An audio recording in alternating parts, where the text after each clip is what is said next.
এই প্রসঙ্গে মেশকাতের ভিতর এবং সুনান ইবনে মাজাহ প্রসিদ্ধ একটা সিহাসিতার কিতাবের ভিতরে এসেছে হযরত যায়েদ ইবনে আরকাম রাদিয়াল্লাহু তাআলা তিনি বর্ণনা করেন যে আল্লাহর হাবিব সাল্লাল্লাহু আলাইহি সাল্লামকে সাহাবায়ে কেরাম আজমাইন প্রশ্ন করলেন, ইয়া রাসূলুল্লাহ, কুরবানি কি?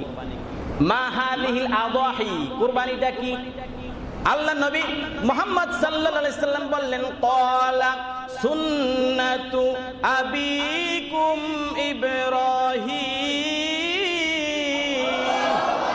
হে আমার সাহাবায়ে কেরাম আজমাইন, কুরবানি কি তোমরা তো জানো না, আমি জানায় দেই।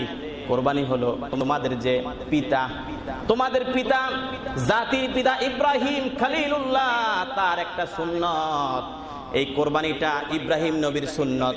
কোরবানিটা আল্লাহ পাক এতটাই পছন্দ করেছেন, দুনিয়ার ভিতরে যত মুসলমান থাকবে তারা যদি নেশাব পরিমাণ সম্পদের মালিক হয়, ওই সকল নেশাব পরিমাণ সম্পদের মালিকওয়ালা প্রত্যেকটি ব্যক্তির উপর আল্লাহ পাক কিয়ামত পর্যন্ত কোরবানি ওয়াজিব বানায় দিয়েছে।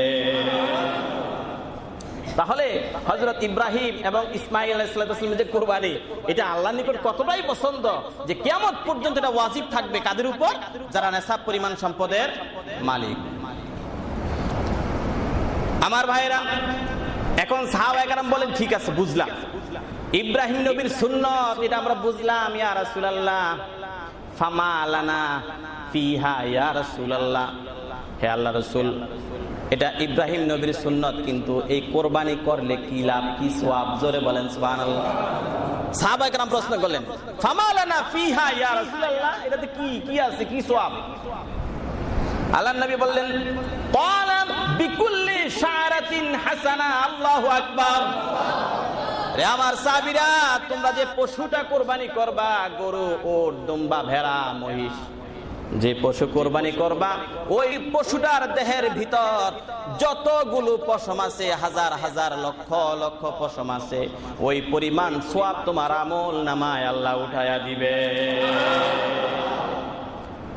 হযরত আয়েশা সিদ্দিকা বর্ণনা করেন যে আল্লাহ রাসূল সাল্লাল্লাহু আলাইহি ওয়াসাল্লাম বলেন, আমাল ইবনে আদম মিন আমালিন ইয়াউমান নাহারি আহাব্বা ইলাল্লাহ, যে কোরবানির দিন আল্লাহর নিকট সবচাইতে প্রিয় আমলের নাম কি? সবচাইতে প্রিয় আমল কোরবানির দিন কোনটা?